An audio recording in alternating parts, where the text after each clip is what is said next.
Chicago in October smelled like wet concrete and exhaust fumes.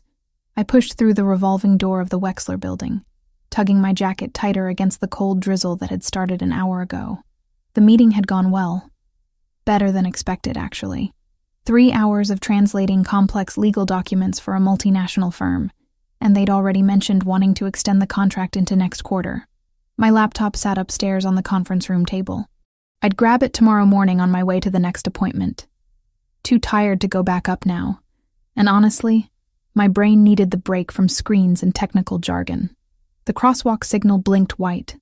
I stepped off the curb, mentally calculating whether I had time to finish the Portuguese contract revision before Jessica's birthday dinner on Saturday. Probably, if I worked through. Movement caught my peripheral vision. A man in an expensive charcoal suit stepped directly into the intersection from the opposite corner, phone pressed to his ear, head tilted in concentration. Completely unaware, the truck appeared from nowhere. Not true.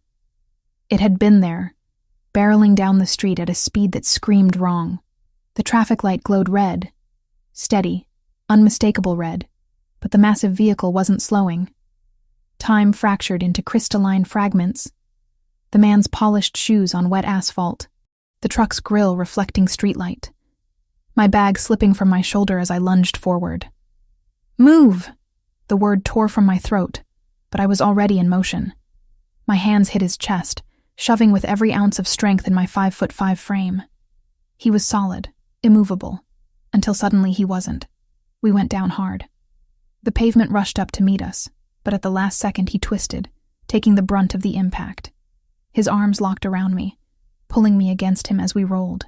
The truck's windwake slapped my face, close, so terrifyingly close. Gravel bit into my knee through torn fabric, my right wrist bent wrong, sending white-hot pain shooting up my forearm. Then silence. Just the hiss of tires on wet road fading into distance. His chest rose and fell beneath my cheek. Expensive fabric, silk or something close. The scent of cedar and something darker, richer, clung to him. My heart hammered so violently I thought my ribs might crack. "Are you hurt?" His voice rumbled through his chest before reaching my ears. Accented, but I couldn't place it yet. Controlled, despite what had just happened. I pushed myself up, pain lancing through my wrist. "Am I hurt? You almost got yourself killed." He sat up with fluid grace that shouldn't have been possible after that fall. Dark eyes found mine, assessing. Sharp cheekbones, strong jaw shadowed with stubble, and a thin scar cutting through the right side of his chin. Handsome in a way that felt dangerous. "You saved my life. You walked into traffic like a complete idiot." The words tumbled out in Italian before I could stop them. Adrenaline made me reckless. What kind of person crosses the street without looking? "Did your mother never teach you basic survival skills?" His eyebrows lifted. When he responded, his Italian was flawless. Regional accent placing him somewhere near Milan. My mother taught me many things. Apparently, awareness wasn't among them. I blinked. Great. Of course he spoke Italian. Of course. "Your wrist." He reached for my arm. His hands were warm despite the cold night, touch careful as he examined the swelling already forming. "And your knee is bleeding." I looked down. The fabric of my slacks had torn, revealing a scraped, bloody mess. The pain chose that moment to fully register, sharp and insistent. "I'm fine. I need to get—" A vehicle appeared at the curb. Black SUV, windows tinted so dark they looked like portals into nothing. 3 more vehicles materialized behind it, boxing in the intersection. Doors opened in synchronized precision. Men emerged. 4 of them from the first vehicle alone, all dressed in black, all moving with purpose. The one who approached us first had silver threading through dark hair, and moved like violence was a language he spoke fluently. "Boss." The word was quiet. Urgent. His eyes swept over the man I'd pushed, cataloging every detail. "Are you hurt?" "Boss." Ice crystallized in my stomach. The man beside me stood, extending a hand to help me up.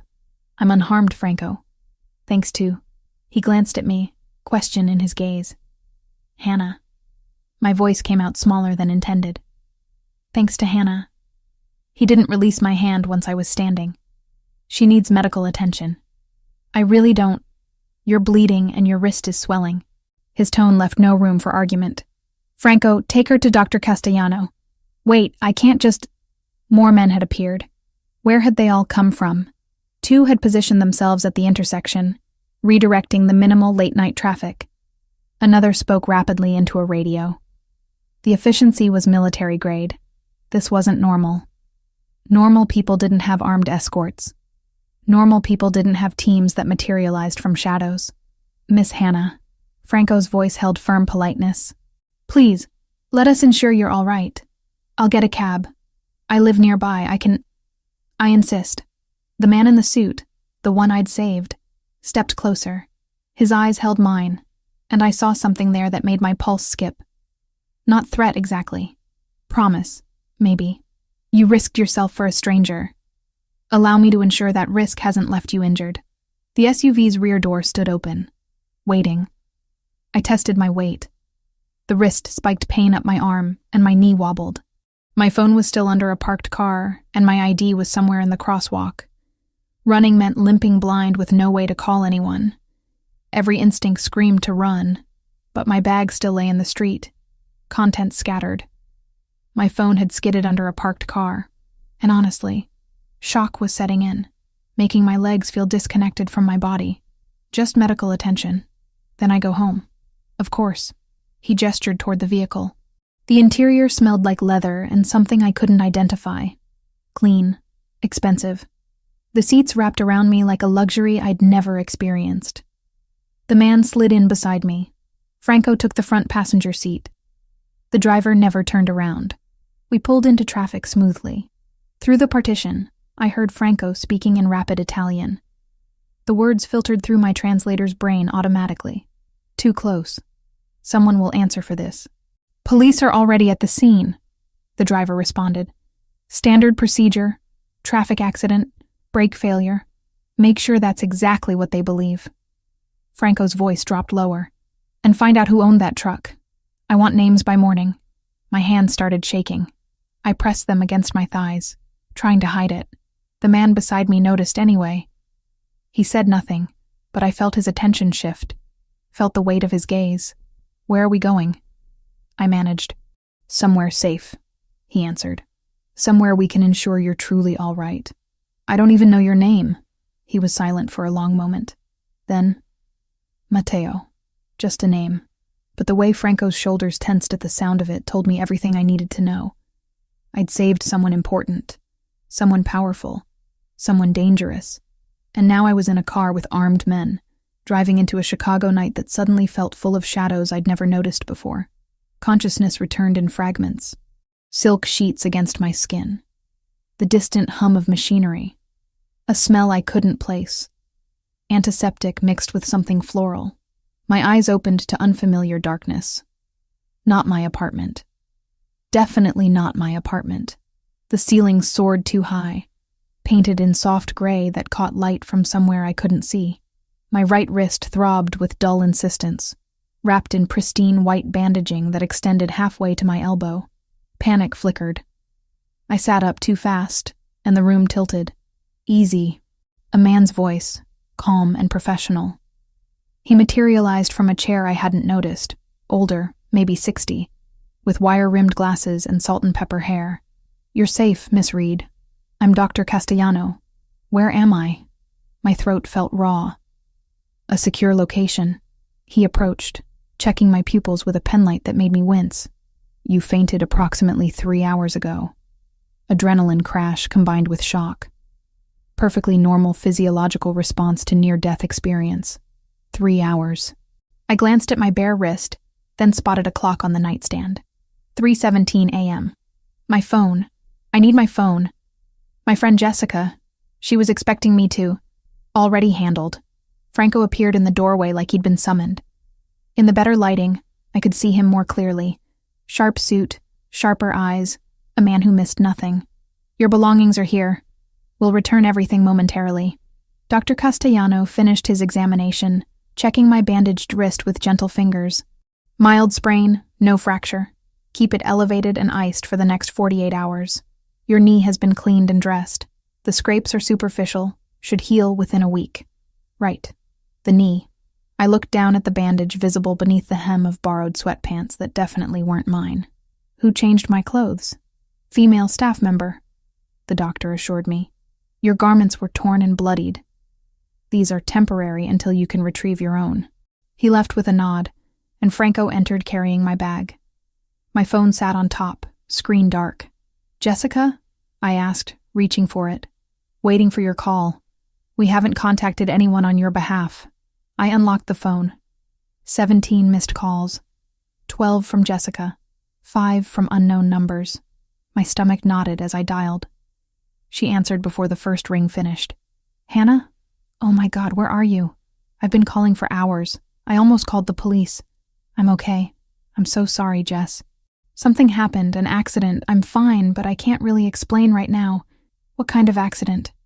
Are you hurt? Do you need me to come get you? I glanced at Franco, who watched without expression. No, I'm safe. I need to handle some things. I'll explain later, I promise. I'm sorry I scared you. The lie tasted bitter. But what was I supposed to say? That I'd saved a man who turned out to be some kind of crime boss and was now in his, what? Safe house? Compound. Jessica's concern bled through the phone. You're sure you're okay? I'm sure. I'll call you tomorrow. Or later today, technically. We said goodbye. But I could hear the doubt in her voice. She knew me too well. I also need to get my laptop, I told Franco, setting the phone down. Left it at the Wexler building, 15th floor conference room. I need it for work. We'll arrange retrieval in the morning. Mr. Grimaldiro would like to speak with you now. Of course he would.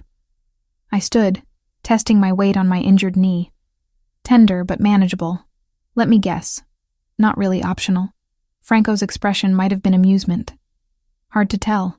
He's been concerned about your well-being. The suite opened into a hallway that belonged in an architectural magazine. Polished hardwood. Artwork that looked original. Lighting designed to showcase rather than illuminate. Franco led me through a series of turns that I tried to memorize and failed. We stopped at double doors. He knocked once, then pushed them open. The office beyond was masculine and precise. Floor-to-ceiling windows overlooked Chicago's skyline, still glittering despite the hour. Matteo stood silhouetted against them, phone to his ear, speaking rapid Italian that my exhausted brain automatically translated. I don't care what it takes. Find out who owned that vehicle before sunrise. He turned as we entered, ending the call without preamble. In better light, I could see him properly. Tall, easily over 6 feet. The expensive suit from earlier had been replaced by dark slacks and a white shirt with rolled sleeves. The casualness somehow made him more intimidating, not less. Hannah? He gestured to a leather chair facing his desk. How are you feeling? Like I got hit by a truck. Metaphorically speaking. I sat because my knee was complaining. Can I leave now? Direct. I appreciate that. He moved to his desk but didn't sit. Unfortunately, the situation is more complicated than a simple accident. Franco produced a tablet, tapping the screen before handing it to me. Security footage played in grainy black and white. The intersection. The truck approaching. Me shoving Matteo. The vehicle swerving, actually swerving toward us at the last second. Watch the driver, Matteo said quietly. I rewound, focusing. The driver's face was visible for maybe 2 seconds. Young, maybe 30. Eyes locked on Matteo with unmistakable intent. No panic. No attempt to brake. Just acceleration. That's not an accident, Matteo finished. No. Someone attempted to kill me tonight. And you, Hannah Reed, age 27, freelance translator specializing in contract analysis and legal documentation, living at 1847 West Addison, currently between major clients, but with 3 active projects, happened to be in the wrong place at the wrong time. Ice crystallized in my veins. You investigated me. I protect my interests. You saved my life. That makes you relevant to those interests. You mean I'm a witness? The words came out flat. The police are already at the scene. Franco spoke from his position by the door. They'll conclude mechanical failure. Brake line malfunction. The truck's registration traces to a shell corporation that will lead nowhere. But someone wanted Mr. Grimaldiro dead, and that someone might have noticed you. I looked between them. Might have? Matteo finally sat, leaning back with a control that suggested he never moved without purpose. Multiple security cameras captured the incident. Some are public. If whoever orchestrated this is thorough, they'll review that footage. They'll see you save me, and they might wonder if you're someone I know. Someone important to me, but I'm not. I'm nobody. You acted on instinct. I understand. But perception matters more than reality in my world. His eyes held mine. I'm offering protection. Discreet surveillance for a few days while we determine if you're truly at risk. And if I refuse, then you walk out that door, return to your life, and hope I'm wrong about the danger. He spread his hands. The choice is yours. I thought about my apartment. The flimsy lock. The fire escape that didn't quite reach the ground. The neighbor who left her windows open at night. How long? A week at most. Less if we identify and neutralize the threat quickly. I have work, deadlines, clients who depend on me. You'll have internet, privacy, everything you need to work remotely. Consider it a temporary security measure. Every instinct screamed to run. But Franco's words echoed in my head. Someone wanted Matteo dead. Someone organized enough to acquire a truck, find his location, execute an attack in downtown Chicago.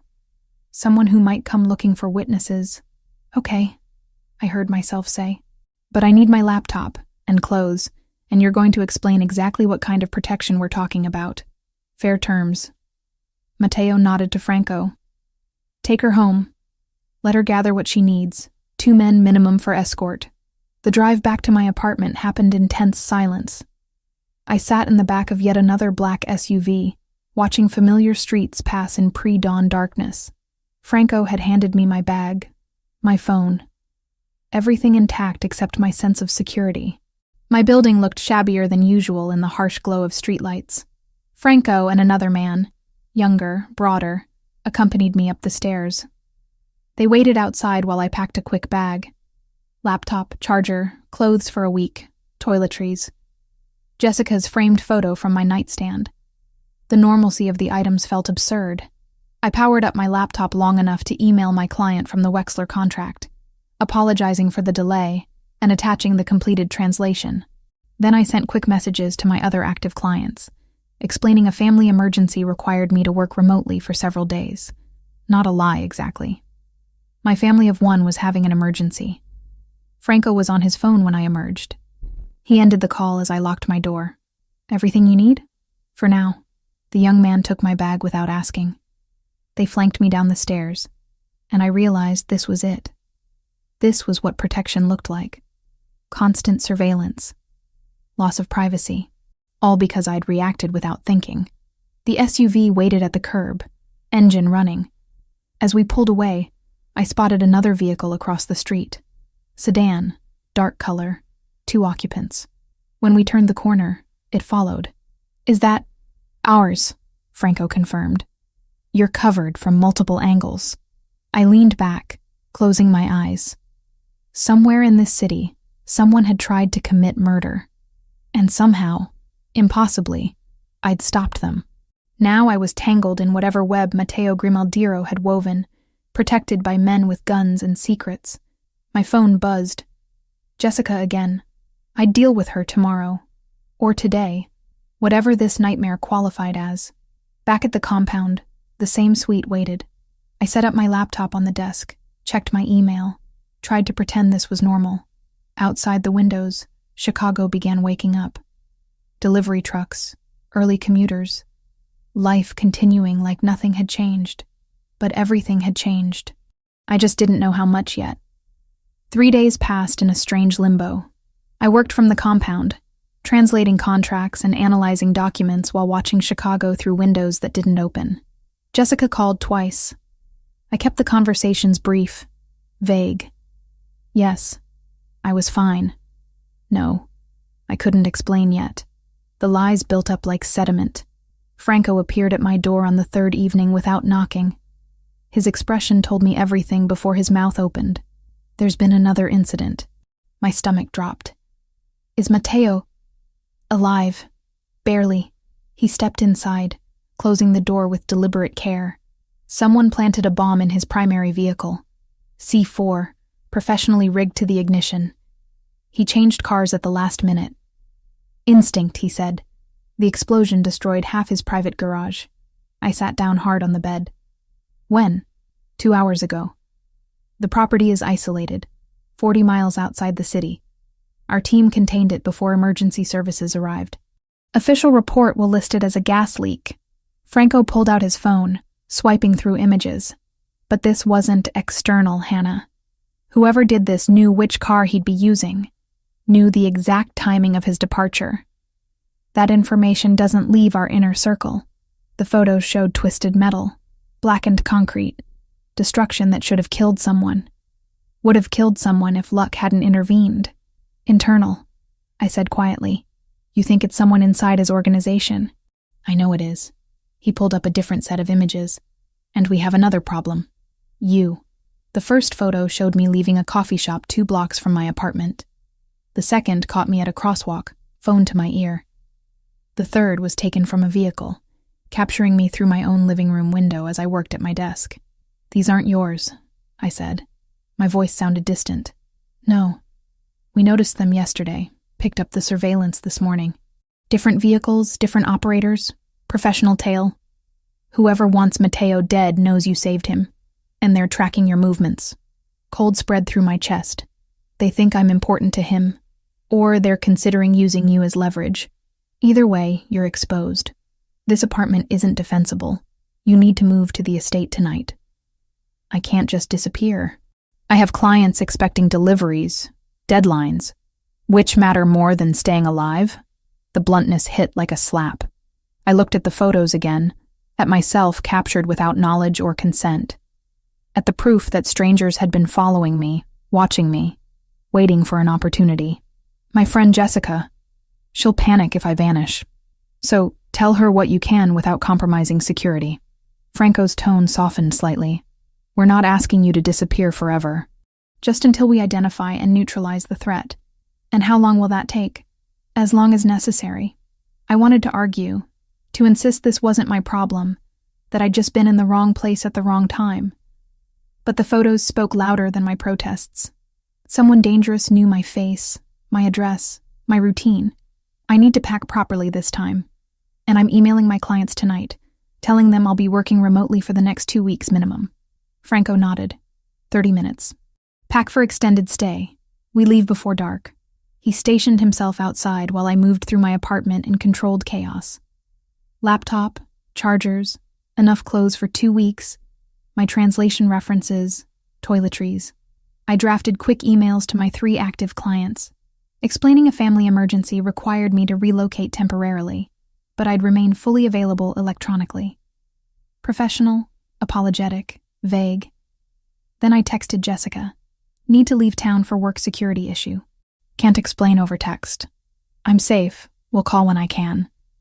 Please don't worry. Love you. Her response came immediately. What? Call me now. My phone rang. I let it go to voicemail. Coward's choice, but I couldn't lie to her voice to voice. Not again. The estate waited beyond Chicago's edge, accessed through gates that whispered open at our approach. I'd barely noticed the property in darkness 3 nights ago. Now, in fading daylight, I saw it properly. Stone walls, manicured grounds, security cameras angled to cover every approach. Not a home. A fortress disguised as one. The suite they gave me made my entire apartment look like a closet. King bed with linens that probably cost more than my monthly rent. Sitting area with leather furniture. Bathroom with a tub big enough to swim in. And most importantly, a desk positioned by windows overlooking gardens lit by strategic floodlights. Internet password is on the desk, Franco said from the doorway. Kitchen is fully stocked if you need anything. Mateo would like you to join him for dinner at 8 if you're comfortable. Do I have a choice? Always. But I think you'll want to hear what he has to say. He left me alone with my bags and a view of grounds patrolled by men who moved like shadows. I unpacked methodically, establishing routine as an anchor. Laptop set up, charger plugged in, files organized. My phone showed 6 missed calls from Jessica, and a voicemail I wasn't ready to hear. Work first. Panic later. At 7:45, I showered and changed into clean jeans and a rust-colored sweater. Not fancy, but presentable. A staff member I hadn't met knocked precisely at 8, offering to escort me to dinner. The dining room continued the estate's theme, elegant but understated, power that didn't need to announce itself. Mateo stood when I entered, and I noticed immediately what I'd missed before. He moved with careful precision, favoring his left side slightly. "You're hurt. Minor burns from the explosion. Nothing serious." He gestured to the chair across from him. "Thank you for joining me." A woman appeared with wine, pouring without asking. She disappeared as silently as she'd come.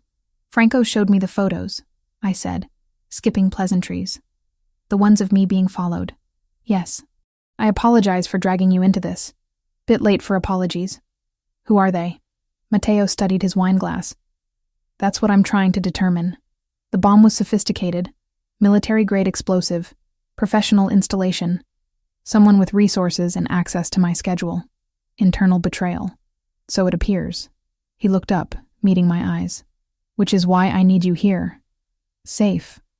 Until I identify who's trying to kill me. And then what happens to me? Then you return to your life.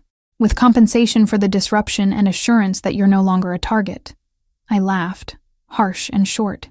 "You really think it's that simple? That I can just go back to translating contracts like none of this happened?" "No. I think you're intelligent enough to understand necessity." His voice stayed level. "You saved my life.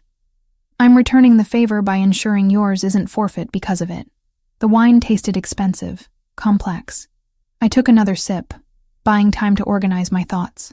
"Franco said you think it's someone you trust, someone close, someone with access to information that should be restricted." Mateo's jaw tightened. "I've built this organization on loyalty. To discover that loyalty is false, that someone I've protected and elevated would rather see me dead." He stopped himself, control slipping back into place.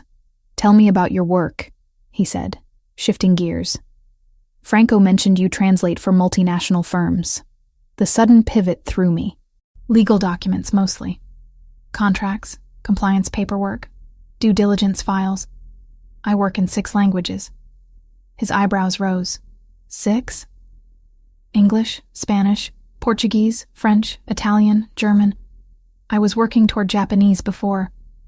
I gestured vaguely at everything. "Before this. And you do analysis beyond simple translation?" "Document review. I can spot inconsistencies, fraudulent clauses, terms that don't align across language versions. Companies pay me to find the problems before they become lawsuits." Interest lit his expression, genuine curiosity replacing the careful mask. "Say something in French." The request surprised me. "Quoi? Maintenant?" He answered in flawless Parisian French. "Your accent is excellent. Where did you study?" We slipped into French naturally, discussing linguistics and the peculiarities of Romance languages versus Germanic ones. Somewhere between courses, the tension eased. Not disappeared, but transformed into something less hostile. "You're not what I expected," Mateo said, switching back to English as dessert appeared. "What did you expect?" "Someone more frightened, more willing to simply accept protection without questions." "Would you be?" "No." The admission came with that almost smile I'd seen before. "Which is why I find you interesting." The word hung between us, loaded with implications I wasn't ready to examine. "I should get back to work," I said, pushing away from the table. "I have a contract revision due tomorrow." "Of course." He stood as I did. "Hannah, I meant what I said. You're safe here. Whatever's coming, you won't face it alone." Walking back through corridors that already felt less foreign, I turned his words over in my mind. Safe. Alone. As if either concept still had meaning in a world where strangers planted bombs and followed me through streets I'd walked 1,000 times. In my suite, I opened my laptop and lost myself in Portuguese legal terminology until my eyes burned. Jessica's voicemail stayed unheard, a weight I'd carry until I found courage to face it. Outside my windows, men patrolled gardens lit against the dark. Inside, I was protected, trapped, and terrifyingly uncertain which concerned me more. The estate became my prison and sanctuary in equal measure. I established routines to maintain sanity. Mornings belonged to work, translating documents. While sunlight filtered through windows that overlooked gardens, I wasn't allowed to walk alone. My clients never suspected I was sending their contracts from a compound guarded by armed men, who nodded respectfully when I passed. Jessica finally accepted my vague explanations. Work emergency, security protocols, temporary relocation. The lies came easier each time I repeated them, which worried me more than the lies themselves. Dinners with Matteo became regular when his schedule allowed. We'd sit across from each other in that formal dining room, conversation drifting from linguistics to philosophy, to the peculiar challenges of running an organization built on fear and loyalty. He never called it what it was, never said the word that hung between us like smoke, but I knew. The men who patrolled, the deference everyone showed him, the careful way Franco reported situations that clearly involved violence. Matteo Grimaldiro wasn't just wealthy. He was powerful in ways that made my translations of corporate merger agreements seem quaint. One evening, 5 days after I'd moved to the estate, he shared something unexpected. I was 25 when my father died. His wine glass caught candlelight, casting red shadows. Assassinated by a rival faction trying to expand into our territory. They thought killing him would create chaos, opportunity. Instead, it unified everyone under me. I'm sorry. The words felt inadequate. Don't be. He was a brutal man who taught me brutality. But he also taught me that loyalty matters more than fear, that reputation is currency, that showing weakness gets you killed. He set down his glass. I've tried to be different, smarter, less reliant on violence as the first solution. Is it working? Ask me again when we find who's trying to kill me. The darkness in his tone sent ice through my chest. 2 nights later, Matteo hosted a formal dinner with his inner circle. I wasn't supposed to attend, but he insisted, saying my presence would be noticed if I hid. Better to appear as exactly what I claimed to be. A translator he'd befriended. Someone under temporary protection. Nothing more significant. The dining room filled with men who moved like predators dressed in expensive suits. Franco made introductions I struggled to remember. Names and faces that meant nothing to me, but clearly carried weight in Matteo's world.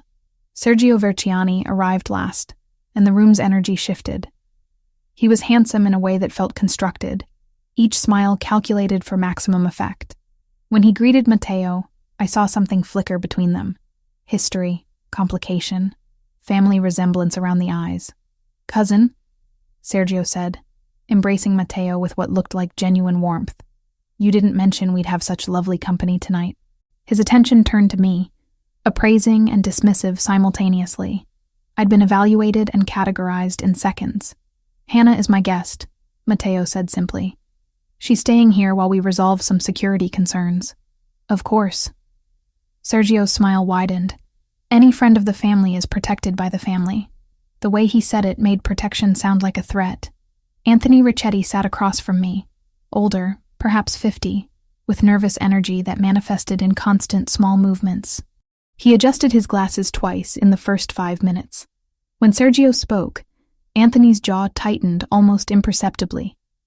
When their eyes met, Anthony looked away first, always. Franco, positioned near Matteo, was the only one who seemed genuinely at ease. He ate methodically, participated in conversation when addressed, but spent most of the meal observing. Like me, he was cataloging everyone's behavior.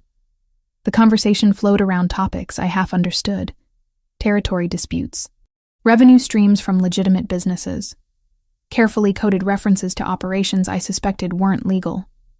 Through it all, Sergio held court, charming and charismatic, while Anthony grew progressively more uncomfortable, his forehead developing a slight sheen of sweat, despite the room's controlled temperature. I excused myself early, claiming fatigue. Matteo walked me to the door, a courtesy that felt both protective and possessive. What did you think? He asked quietly. Your cousin doesn't like me. My cousin doesn't like anyone who has my attention. His hand brushed my lower back. Brief contact that sent warmth spreading through me. Sleep well, Hannah. 3 nights later, everything shifted. I was reviewing a contract when I heard voices raised in the hallway. not quite shouting, but close. Then Mateo's door slammed with enough force to rattle my windows. I shouldn't have gone to check. Should have stayed in my suite, maintained boundaries. Instead, I found myself in the corridor, following the sound of movement to his study. The door stood ajar. Through the gap, I saw him at the window, shoulders rigid, one hand pressed against the glass. Blood dripped from his other hand onto the pristine floor. "Mateo?" He turned. A cut sliced across his left cheekbone, maybe 2 inches long, bleeding freely. His shirt collar was torn, knuckles on his right hand split and raw. "Leave." The word came out flat, emotionless. "You're hurt." I said leave. Instead, I pushed into the room, closing the door behind me. "Where's your first aid kit?" "Hannah, bathroom. I'll find it myself." His bathroom was marble and chrome, impersonal, except for the medical supplies in the cabinet that suggested violence was routine. I grabbed what I needed and returned to find him still standing at the window, jaw clenched. "Sit down." "I don't need—" "Sit. Down." Something in my tone made him obey. He sank into the leather chair, tilting his face up as I approached with antiseptic and gauze. This close, I could see the anger burning behind his controlled expression. Could smell copper, and his cologne mixing into something intoxicating and dangerous. I cleaned the cut carefully, conscious of every breath, every tiny flinch he suppressed. His eyes never left my face. "What happened?" I asked, applying butterfly strips to hold the edges together. A captain questioned my judgment, publicly, in front of men who need to believe I'm infallible. His voice was quiet, deadly. I reminded him why questioning me is unwise. "With your fists, with my authority." The fists were just emphasis. My hands trembled slightly as I finished bandaging. We were too close. I could feel heat radiating from him, see his pulse jumping in his throat. When I reached to clean his split knuckles, his free hand caught my wrist. Hannah. Just my name, but loaded with everything we'd been carefully not acknowledging. The tension that built every time we shared a meal. The way his eyes followed me when I moved through rooms. The dangerous pull I felt toward a man I should fear. "This is a bad idea," I whispered. "Terrible idea," he agreed. Neither of us moved away. His thumb traced circles on my inner wrist, finding my racing pulse. My breath caught. Time stretched, fragile and electric. The door opened without warning. Franco's voice cut through the moment like a blade. "We have a problem." Mateo released me, composure snapping back into place. "What kind of problem?" "The financial audit. You need to see this now." I stepped back, putting professional distance between us. My pulse still hammered, skin still tingling where he'd touched me. Franco produced a tablet, pulling up spreadsheets and transaction records. The preliminary audit found unauthorized transfers, millions being moved through accounts that shouldn't exist. Someone with high-level system access has been diverting funds for at least 6 months. Mateo's expression went cold. "How much?" 8 million so far. Possibly more we haven't found yet. Who has that level of access? Administration only. You, me, Anthony, Sergio. Franco's jaw tightened. And the transfers are structured to look legitimate. Someone who knows our systems intimately. Show me everything. Franco spread documents across the desk. I should have left, but curiosity and something else, professional instinct maybe, kept me rooted. "Can I see those?" The words escaped before I thought them through. Both men looked at me. Mateo nodded slowly. I studied the documents, falling into the analytical mode that made me good at my job. Transaction descriptions, payee names, routing codes. Something nagged at me. Pattern recognition firing. These supplier names. I pointed to a series of payments. The formatting is inconsistent. Look, this one uses LLC, but this one uses LLC with periods. And the grammar in these descriptions, it's technically correct, but the word choice is off. See how this one says, "for provision of services rendered," but this one says, "for rendering of provided services"? Native English speakers wouldn't structure it that way. Mateo leaned closer, studying what I'd indicated. Meaning? Meaning these aren't real companies. Someone created shell corporations and tried to make them look legitimate. but they didn't maintain consistency. These are fraudulent, money laundering through fake vendors. Silence stretched. Then Matteo looked at Franco. Pull every transaction to these companies. I want names, dates, who authorized each payment, and find out who created these vendor accounts in our system. Franco nodded, already moving. The door closed behind him, leaving us alone again. Matteo turned to me. Something new in his expression. Respect, maybe. Or recognition. You saw in 5 minutes what our accountants missed for months. It's what I do. Finding inconsistencies in documents. It's more than that. He stood, closing the distance between us again. You're more than that. This time when he touched me, cupping my face with careful fingers, I didn't pull away. When his mouth found mine, I kissed him back. All the accumulated tension of the past days igniting. His hands tangled in my hair. Mine clutched his shoulders. And for those suspended moments, nothing existed except heat and need, and the dangerous thrill of choosing something I knew would change everything. When we finally broke apart, both breathing hard, reality crashed back. I should go, I managed. You should, but his arms didn't release me. Matteo, I know. He pressed his forehead to mine. This complicates everything. Everything was already complicated. A laugh escaped him, rough and genuine. Fair point. I forced myself to step back, to create space before I lost the ability to think clearly. Find whoever's stealing from you. Figure out who's trying to kill you. Then we can discuss what this is. And if I said I already know what this is, then you're dangerously optimistic for a man in your position. I left before he could respond, before I could change my mind. But his taste lingered on my lips, and I knew, with certainty that terrified me, that I'd already crossed a line I couldn't uncross. The kiss changed everything, and nothing. We didn't speak about it, didn't acknowledge what had shifted between us. But the air felt different when we occupied the same room, charged with possibilities neither of us dared name. I threw myself into work, accepting every project my clients offered. Deadlines became armor against thinking too hard about what I was doing, who I was becoming. My inbox filled with translations, contract reviews, documents requiring the kind of meticulous attention that left no room for existential questions.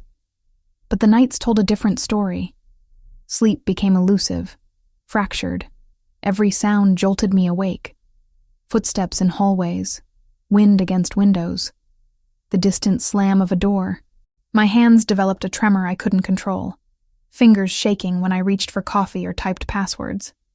Stress accumulated like sediment, weighing down everything. Jessica's messages grew more insistent. 3 texts today alone. Are you okay? When can we talk? I'm worried about you. Each one was a reminder of the life I'd abandoned, the normalcy slipping further from reach with every day I stayed in this gilded fortress. I tried calling her once. Got as far as hearing her voice say hello before panic closed my throat and I hung up. What could I possibly say that wouldn't be a lie? The investigation into the fake vendors I'd identified moved faster than expected. Franco appeared at my door 4 days after that kiss, tablet in hand, expression grimmer than usual. We traced the companies. All of them lead back to a network of shell corporations registered in Delaware and the Caymans. He showed me layers of ownership structures, each more convoluted than the last. But we found the connection. They're controlled through intermediaries by someone inside the organization. Who? Sergio. The name dropped like a stone. Matteo's cousin. His underboss. Someone he's known since childhood.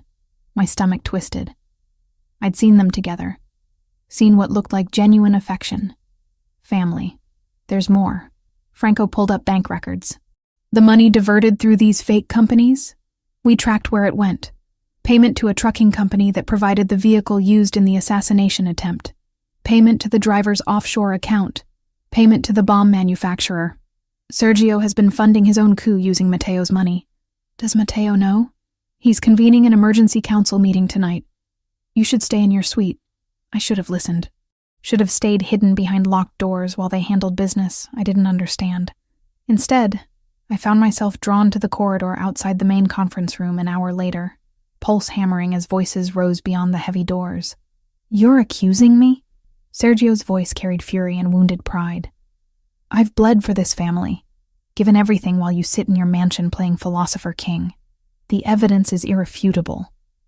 Mateo's tone stayed controlled, deadly calm. The accounts trace directly to companies you established. Through Anthony, he handles all our finances, controls every system. If money is missing, look to the man who moves it, not the one who... Don't. Anthony's voice cracked. Don't you dare try to what? Expose your incompetence? Your gambling debts that make you vulnerable to... Enough. Mateo's command silenced them both. Franco, show them the additional evidence. Silence stretched. Then Anthony spoke, voice hollow. He has documents. From years ago. Small amounts I took to cover debts. He's been blackmailing me for months, forcing me to facilitate the transfers, threatening my family if I refused. You're pathetic. Sergio's contempt dripped venom. Blaming me for your weakness. I'm telling the truth. The truth is that Mateo has become compromised, emotional, bringing an outsider into our home, giving her access to sensitive information, risking everything we've built for. Careful. Mateo's voice dropped to something dangerous. Very careful how you finish that sentence. She's a liability. Everyone sees it. You're distracted, making decisions based on sentiment rather than strategy. The organization deserves better than a leader who... The crack of a fist meeting a table silenced whatever came next. You will not speak of her again. Each word was steel. You will not think of her, look at her, or acknowledge her existence. Is that understood? Through the slight gap in the door, I saw Sergio's expression. Calculation, masquerading as submission. Of course. My apologies. But his eyes promised violence. The meeting dissolved into tense silence. I retreated before anyone discovered me, heart racing, Sergio's words echoing. Liability, weakness, distraction. He wasn't wrong. My presence had complicated everything, made Mateo vulnerable in ways he couldn't afford. I was pacing my suite when Mateo appeared without knocking, tension radiating from every line of his body. The cut on his cheek from days ago had nearly healed, just a thin pink line bisecting his face. You heard. Not a question. Some of it. Hannah, he's right. I wrapped my arms around myself. I'm making you vulnerable. Your own cousin thinks you're compromised because of me. My cousin is trying to kill me and steal my organization. His opinion is worthless, but his reasoning isn't wrong. I shouldn't be here. I'm not part of your world. I don't understand the rules. And my presence is giving your enemies ammunition. He crossed the room in 3 strides, hands framing my face with startling gentleness. Stop. Mateo, do you know what I saw the night you saved me? His thumb traced my cheekbone. Someone who acted without hesitation, who saw danger and ran toward it instead of away, who asked questions and demanded answers and refused to be intimidated by men with guns. You fascinate me, challenge me, make me remember why I wanted something better than the empire my father built. That's not enough reason to risk everything. It's the only reason that matters. His forehead pressed to mine. I've spent 15 years building power through fear and control. You walked into my life and showed me something I'd forgotten existed. Genuine courage, integrity. Someone who sees me as human rather than a weapon. This is insane. Completely. His mouth found mine. Urgent and desperate. But I'm choosing it anyway. Choosing you. The kiss deepened, swallowing my protests. His hands tangled in my hair. Mine clutched his shoulders, and reason dissolved into pure sensation. We stumbled toward the bed, shedding inhibitions and clothing in equal measure, mapping skin with hungry fingers and desperate mouths. Afterward, tangled in sheets with his heartbeat steady beneath my ear, reality crept back. What happens now? I whispered. We find proof that links Sergio directly to the attacks. Then I remove him from power. And if you can't? His arms tightened around me. Then I do it anyway. Sleep finally came, deep and dreamless, until the explosion shattered the night. The blast threw me from the bed. Glass rained inward as windows imploded. Mateo had me pressed against the floor before my ears stopped ringing, his body shielding mine as gunfire erupted somewhere below. Stay down. He was already moving, grabbing weapons from places I hadn't known existed. A gun from the nightstand. A knife from beneath the mattress. He was dressed in seconds, lethal grace replacing the lover who'd held me. What's happening? They're inside. The door burst open. Franco appeared, blood streaming from a cut above his eye. Southeast breach. 6 hostiles. Maybe more. Security system was disabled from inside. Sergio? Already evacuated. Convenient timing. Mateo's jaw clenched. Get Hannah to the safe room. Use the service corridors. I'm not leaving you. You don't have a choice. He caught my face, kissed me hard and fast. Franco will keep you safe. Stay alive. That's an order. Then he was gone, disappearing into chaos with a control that terrified me more than the attack itself. Franco pressed a gun into my hands. Do you know how to use this? No. Point and shoot if anyone gets past me. Come on. We ran through hallways I'd never seen. Servants' passages designed for invisibility. Behind us, gunfire echoed. Shouts. The controlled violence of men trained to kill. The safe room was steel and concrete, hidden behind a false wall in the wine cellar. Franco sealed us inside, activating systems that bathed everything in emergency lighting. He'll be fine, Franco said, reading my expression. Mateo has survived worse. Has he survived betrayal from family? Franco's silence was answer enough. We waited in that underground tomb while war raged above, and I prayed to gods I didn't believe in that Mateo would walk through that door again. Because somewhere between saving his life and surrendering to this impossible attraction, I'd done something catastrophically stupid. I'd fallen for a man whose world ran on violence and blood, and now I might lose him to it. The gunfire stopped after what felt like hours, but was probably minutes. Silence descended, broken only by distant voices and the ringing in my ears. Franco remained positioned at the door, weapon ready, every muscle coiled. His radio crackled. All clear. Hostiles neutralized. Boss is requesting Hannah. My legs nearly gave out with relief. The estate looked like a war zone. Broken glass crunched under my feet as Franco led me through corridors marked by bullet holes and bloodstains. Men moved efficiently, already cleaning, already erasing evidence. Bodies were being removed through service exits. This wasn't the first time they'd handled aftermath. Mateo stood in his study, conferring with 3 men I recognized from the dinner. Blood streaked his shirt, but he moved without hesitation. When he saw me, something cracked in his controlled expression. You're unhurt? Franco kept me safe. I crossed to him, hands trembling now that adrenaline was fading. What happened? 6 men breached the southeast perimeter using codes that disabled our security system. His jaw tightened. Internal codes. Someone let them in. Franco approached, tablet in hand.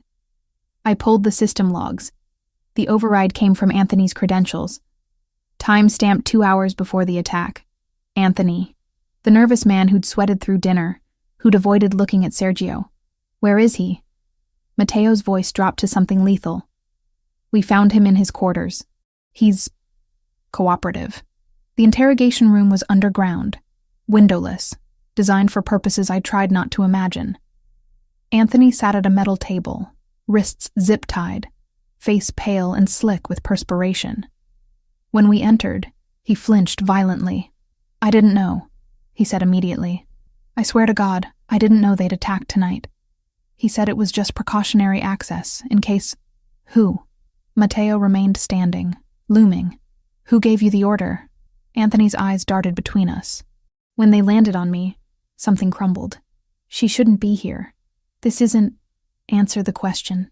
Sergio. The name broke on a sob. Sergio has been blackmailing me for months. Years ago, I took money. Small amounts to cover gambling debts.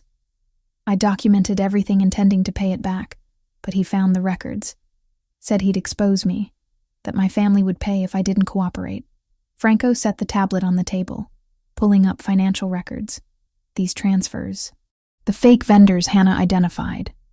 You facilitated them. He forced me. Every month new instructions. Move money here, create accounts there, disable the security feature. I kept thinking if I just did what he asked, He'd let me go. Anthony's voice cracked. But it kept escalating. The bomb. The truck. Tonight. I'm an accountant, not a killer. I didn't sign up for murder. But you participated. Mateo's words were ice. How many people died because you were too weak to stand up to him? I'm sorry. God, I'm so sorry. What's his endgame? Anthony wiped his face with bound hands. Complete takeover. He's been building support for months, promising captains more territory, more revenue if they back him. Says you've gone soft, that you're compromised by... His eyes flicked to me again. By what? I asked, even though I knew. By her. An outsider. Someone who has your ear, your protection. Sergio's been telling everyone you're making emotional decisions instead of strategic ones. That you're risking everything for someone who doesn't belong in this world. The words hit harder than they should have. Because they weren't entirely wrong. Mateo's hand found mine, fingers lacing through despite the audience. How many captains has he turned? Maybe half. The ones who think the old ways were better. More violent, more aggressive expansion. Anthony's shoulders slumped. He plans to call a vote. Force you out or kill me if the vote doesn't go his way. Yes. Silence stretched, heavy with implications. Then Mateo looked at Franco. Secure Anthony in the east wing. Guarded. No communication with anyone. He pulled me toward the door. We need to talk. Now. Back in his study, with Franco and 2 other senior men I'd been introduced to but couldn't recall, Mateo spread documents across his desk. Financial records, security logs, communications Anthony had provided. He's been planning this for at least 8 months, Franco said, pointing to early transfers. Started small, building his war chest.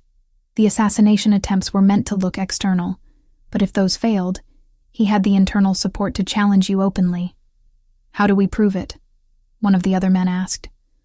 Anthony's testimony won't be enough. Half our people already think he's incompetent. They'll believe Sergio's version.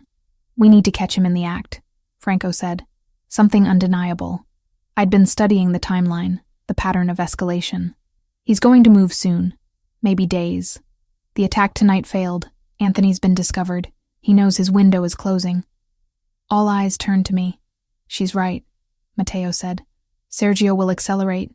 He has to, before we can consolidate against him. So we give him an opportunity. The words came out before I'd fully thought them through. Make him think he has an opening. Catch him when he acts. That's incredibly risky, Franco said. But I could see him calculating.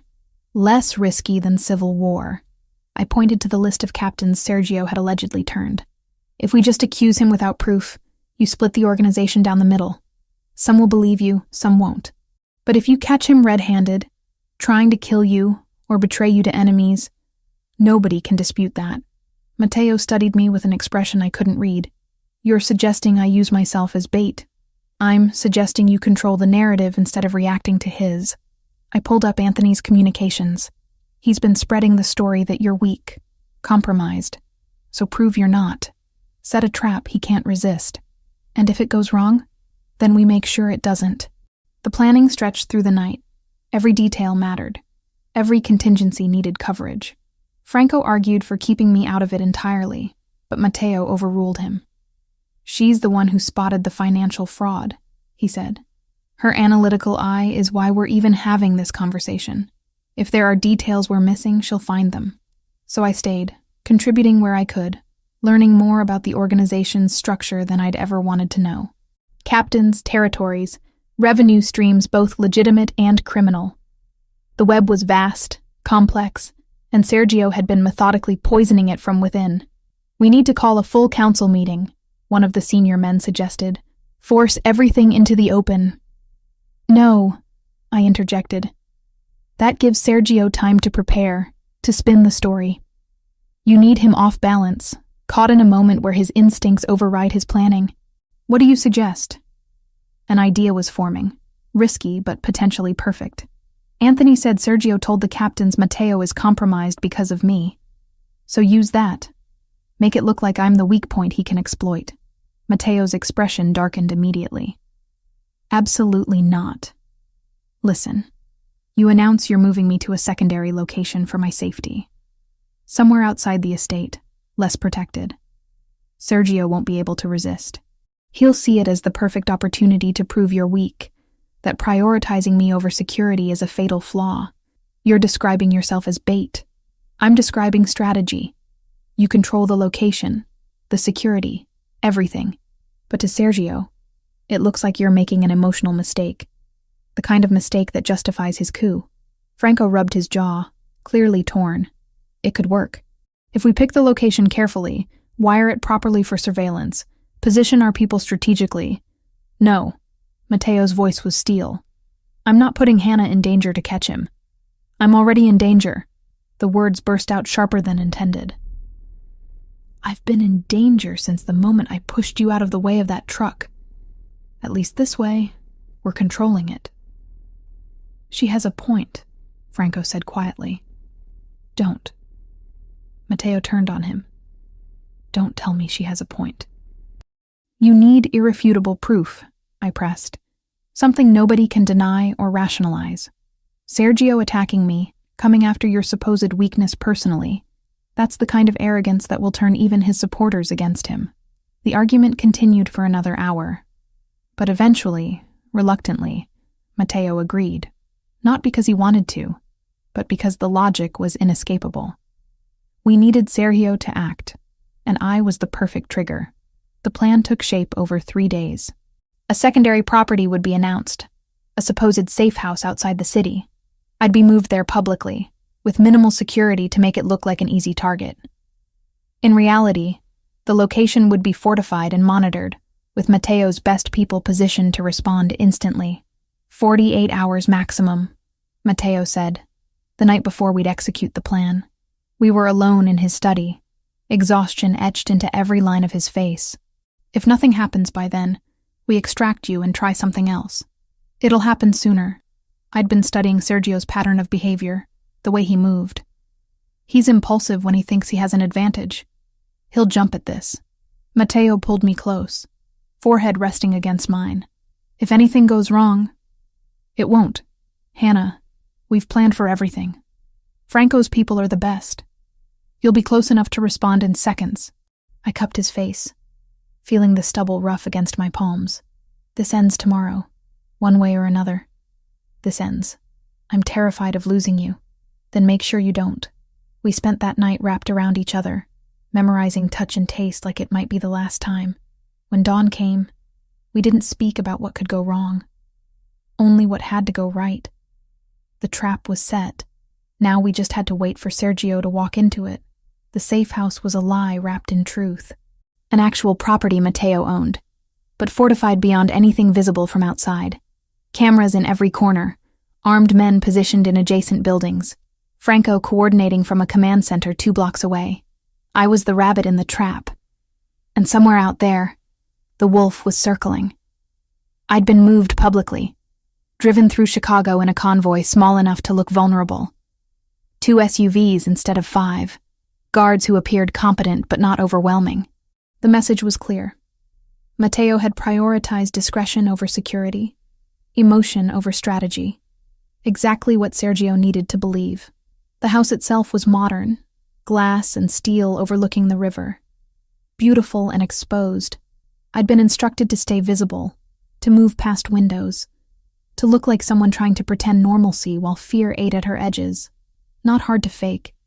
The fear was real, even if the vulnerability wasn't. Mateo wanted to be here, argued for hours that he should be in the house with me. That splitting up was too risky, but Franco convinced him otherwise. Sergio needed to see weakness, and Mateo's absence sold that better than anything. So I waited. Laptop open, pretending to work while my pulse hammered. The earpiece Franco had given me stayed silent, but I knew they were watching, knew every angle was covered. The attack came at dusk. Not subtle, not careful. 6 men approached from different vectors, moving with military precision that suggested training and funding. Sergio wasn't sending amateurs. Contact. Franco's voice crackled in my ear. Stay exactly where you are. Do not move from that room.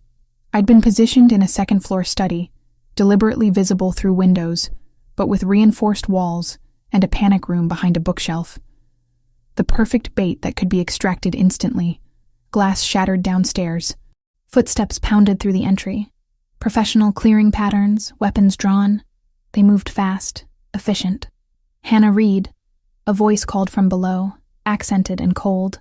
"We know you're here. Mr. Versiani would like to speak with you." I didn't answer. Franco had been explicit. Silence until they were fully committed. The men spread through the house. I heard them clearing rooms, communicating in terse phrases, getting closer. Then Matteo's voice in my ear, tight with controlled fury. "We have Sergio. Intercepted his vehicle 3 blocks from your location. Franco, initiate extraction." Everything happened simultaneously. The men reached my floor just as Franco's team breached from multiple entry points. Flashbangs, shouted commands. The professional soldiers Sergio had sent found themselves outmatched and surrounded. I was pulled into the panic room by 2 of Matteo's guards, the reinforced door sealing with a hydraulic hiss. Through the small monitor inside, I watched Franco's team systematically neutralize every hostile. No deaths, I noted. Matteo wanted them alive, able to testify. 20 minutes later, Franco himself opened the panic room. "Clear. Matteo wants you at the compound. Now." The drive back felt surreal. Chicago passed in streaks of light, my hands still trembling with residual adrenaline. Matteo had called a full council meeting, Franco explained. Every captain, every senior member of the organization. They were convening as we spoke. "Sergio?" I asked. "In custody, secured. He's been demanding to speak with Matteo since we took him." The compound blazed with lights when we arrived. The main conference room had been converted into something between a courtroom and a war room. 30 men filled the space, all wearing expensive suits that couldn't quite hide the violence they were capable of. Matteo stood at the head of the table, and when he saw me, relief cracked through his composure. But he didn't cross to me, didn't break the formality of what was happening. This was business, and business demanded precision. "Hannah, wait in the observation room with the technical team," he said. "Franco will coordinate." The observation room shared a wall with the conference room, separated only by one-way glass and sophisticated audio equipment. I could see everything, hear everything. Matteo had positioned me as witness, not participant. Sergio was brought in under guard. His suit was rumpled, lip split from when they'd taken him, but he moved with arrogance intact. When he saw the assembled captains, something flickered in his expression. Not fear. Calculation. "Cousin," he addressed Matteo with familiar contempt. "Quite the production. Are we really doing this? Sit down." Matteo's voice carried absolute authority. The presentation began methodically. Franco displayed financial records on screens around the room, the fake vendors, the diverted millions, the paper trail that led directly to Sergio's network of shell companies. Anthony was brought in, giving testimony that confirmed every detail. I watched the captains' faces. Some showed shock. Others, careful neutrality. A few looked vindicated, like they'd suspected but hadn't dared speak. Sergio laughed. "Anthony is a desperate man looking to save himself. He managed our finances, controlled every system. If money is missing, the fault lies with him, not with the assassination attempts." Matteo interrupted, pulling up new evidence. "The truck driver, the bomb. Both paid through accounts you control. We have bank records, testimony from captured operatives. Men you hired specifically to kill me. Circumstantial. Fabricated. Then explain tonight." Matteo played the footage we'd captured. Sergio's vehicle, pulled over 3 blocks from my location. Armed men who'd attacked the safe house, all carrying phones with messages from a number registered to Sergio. "You sent 6 soldiers to kidnap or kill Hannah. Why?" Sergio's expression hardened. "Because she's made you weak." The room went silent. "You've compromised everything we built for an outsider. A woman who knows nothing of our world, our rules. You've given her access to sensitive information, made decisions based on sentiment rather than strategy." Sergio stood, addressing the captains directly. "Look at him. He's distracted, emotional, making choices that risk all of us. The organization deserves better than a leader who prioritizes his feelings over our survival." Several captains shifted. I saw uncertainty cross faces that had been hardening against Sergio. "She's a liability," Sergio pressed. "Everyone sees it." This meeting, these accusations, they're desperate attempts to deflect from Matteo's weakness. He chose her over all of you, and that choice is going to destroy everything our fathers built. Through the glass, I saw Matteo's hands clench. Franco touched his earpiece, then looked directly at me through the observation window. He mouthed, "Now." I grabbed the laptop containing what I'd found, pushing through the door into the conference room. All eyes turned. "Hannah," Matteo started. "He's not wrong."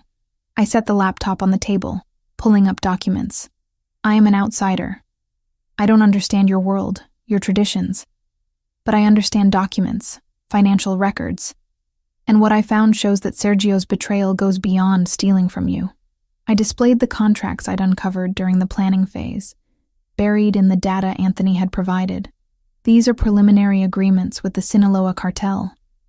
Dated over 4 months ago, Sergio wasn't just planning to take over. He was planning to sell you out. Look at the terms. He'd promised them 3 of your major territories, your shipping routes through the port, and operational intelligence about your entire network. The room erupted. Captains surged to their feet, shouting over each other. The Sinaloa cartel was everyone's enemy, an external threat they'd spent years keeping at bay.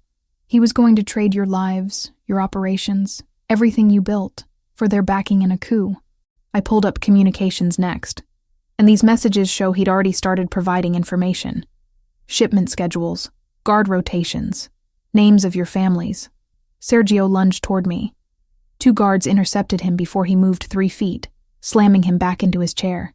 "You've destroyed us," one of the captains said, voice shaking with rage. "Made us all targets." Anthony confirmed it, his voice hollow. "It's all true."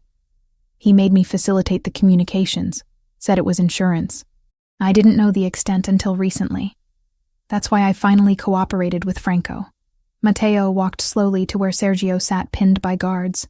"You called me weak for choosing someone who challenged me to be better than our fathers. But you chose to betray every man in this room for power you weren't strong enough to earn. That's not strength, Sergio. That's cowardice." He turned to the assembled captains. "I'm calling for a vote. Does Sergio Verciani retain any position in this organization? Or is he cast out?" The vote was unanimous. Every hand raised for expulsion. "Then it's done." Matteo's voice was final. "Sergio Verciani is no longer part of this family. What happens to traitors is not for this room to decide. Franco, take him." As Sergio was dragged out, still shouting accusations and curses, Matteo addressed the captains one more time. "I won't apologize for Hannah. She saved my life, saved our organization by catching what we all missed. If that makes me weak, then I accept the judgment. But I'm still standing. Sergio isn't. And anyone who questions where my priorities lie can remember that when making their own choices." The meeting dissolved, captains filing out in tense clusters. Some approached Matteo with pledges of continued loyalty. Others left in silence. When the room finally cleared, Matteo crossed to me. "You didn't have to do that. Put yourself in front of them." "Yes, I did. This ends today. No more questions about my role. No more whispers about me making you weak." I met his eyes. They saw me stand up. Now they know I'm not going anywhere. Neither am I. He pulled me close, forehead resting against mine. "Thank you. For everything." Outside the windows, dawn was breaking over Chicago. Somewhere in the city, my life was still waiting. But standing there, in the aftermath of violence and betrayal, I realized I wasn't sure I wanted that life back anymore. This world had claimed me. For better or worse, I'd chosen it. Chosen him. And there was no going back. The aftermath lasted weeks. Sergio's fate was handled quietly, efficiently, in ways I didn't ask about, and Matteo didn't volunteer. Anthony was different. He'd cooperated, provided evidence, saved lives by finally breaking. The council voted for exile instead of execution. Permanent, monitored, stripped of everything he'd built. I watched him leave the compound under armed escort, looking decades older than when I'd first met him. Franco's promotion to underboss happened with formal ceremony. Matteo presented him before the entire organization, publicly declaring trust and gratitude. Watching Franco accept, seeing the respect in every captain's eyes, I understood how carefully Matteo was rebuilding. Every gesture mattered. Every word carried weight. The estate transformed into command central. Meetings stretched through nights. Captains arrived for private conversations, emerging hours later with renewed commitment or removed from positions entirely. Matteo was ruthlessly thorough, examining every operation, every loyalty, every potential crack in his rebuilt foundation. I stayed. Not because I had to, but because leaving felt impossible. My apartment existed somewhere in Chicago, untouched and waiting, but the woman who'd lived there didn't anymore. Work kept me anchored. My clients never missed a deadline. I translated contracts and analyzed documents from a suite that had become my office, maintaining professional reputation while living in a world my colleagues couldn't imagine. But Jessica deserved better than silence. I called her on a Tuesday morning, 3 weeks after Sergio's capture. Her voice cracked when she answered. "Hannah? Oh my God, where have you been? I've been going crazy. I almost filed a missing persons report. I'm sorry, I'm so sorry." The words felt inadequate. "Can we meet? In person? I need to explain. We met for lunch at a restaurant Matteo owned." Though Jessica didn't know that. Franco's people had swept it twice, positioned themselves at strategic tables, created the illusion of normalcy while maintaining absolute control. Jessica looked thinner, worried. She grabbed my hands the moment I sat down. "What happened to you?" "It's complicated. That's not an answer." Her grip tightened. "You disappeared, sent cryptic messages, wouldn't take my calls. I thought you were dead, Hannah, or kidnapped, or—" "I met someone."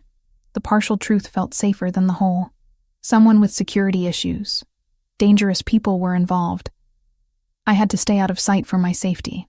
"The man from the accident?" Her eyes widened. "The one you saved?" I nodded. No point denying what she'd already guessed. "Who is he?" "Someone powerful. Someone who lives differently than we do." I chose words carefully. "But someone I care about. Someone who's changed my life in ways I'm still processing." Jessica studied my face with the intensity of someone who'd known me since college. "You're different. Not just stressed or scared. Different. Like you've seen things you can't unsee." "Yeah." My throat tightened.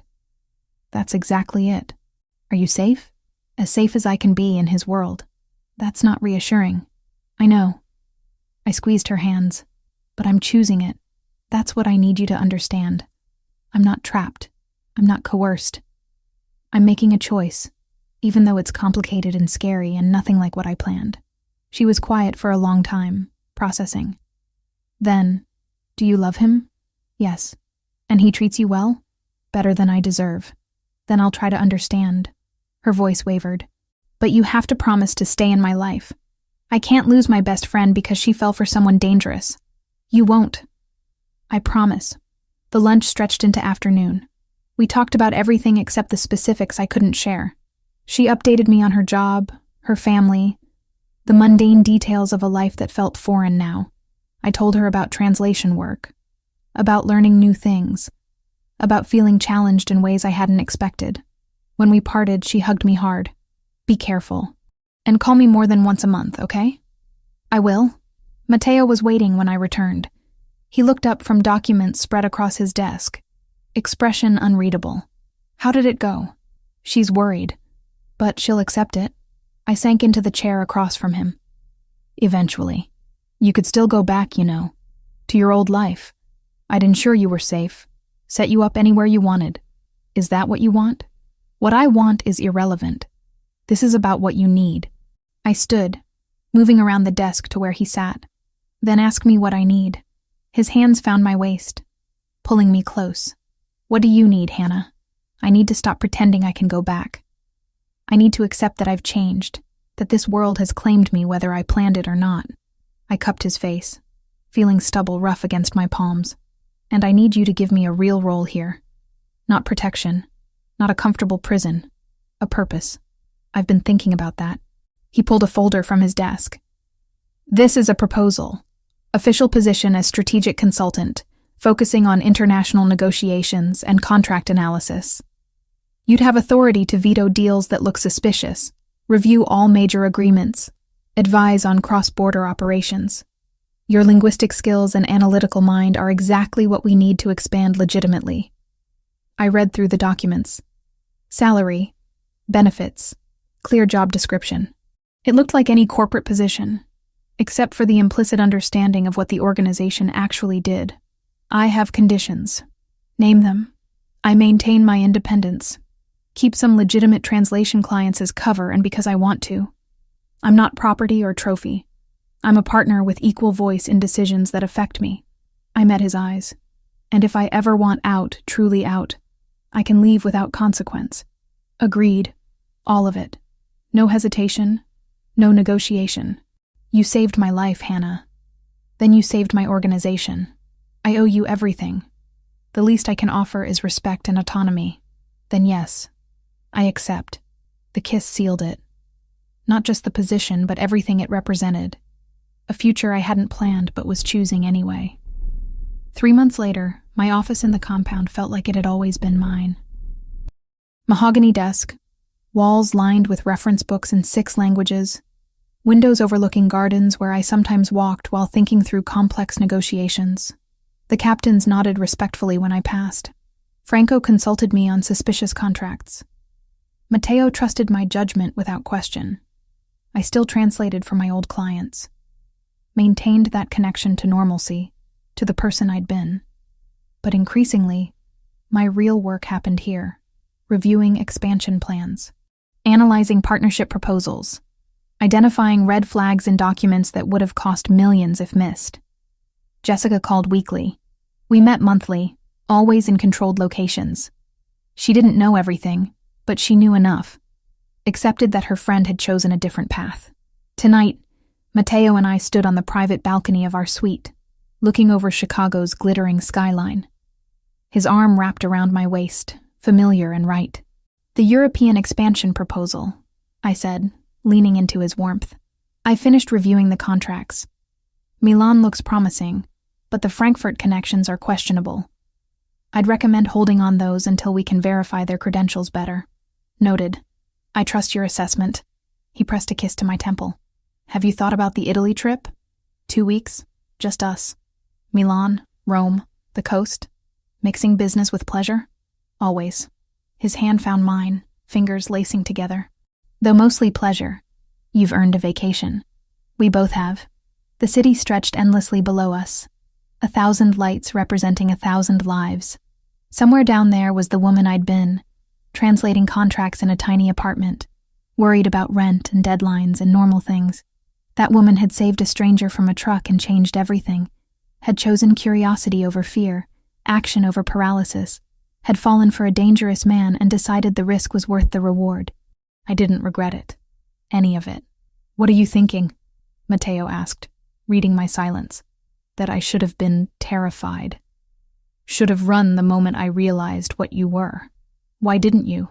Because terror and fascination feel remarkably similar. And because you saw me, really saw me, in ways no one else ever had. I turned in his arms, meeting his eyes. I chose this, chose you, chose a life that's complicated and dangerous, and nothing like what I planned. And I'd choose it again. Good. His mouth found mine, familiar and electric, because I'm not letting you go. Possessive. Completely. We stood there as night deepened, 2 people who'd found each other through chaos and decided to build something from it. The future was uncertain, danger always lurking at the edges, but we'd face it together, partners in every sense. And somehow, impossibly, that was more than I'd ever dreamed of having.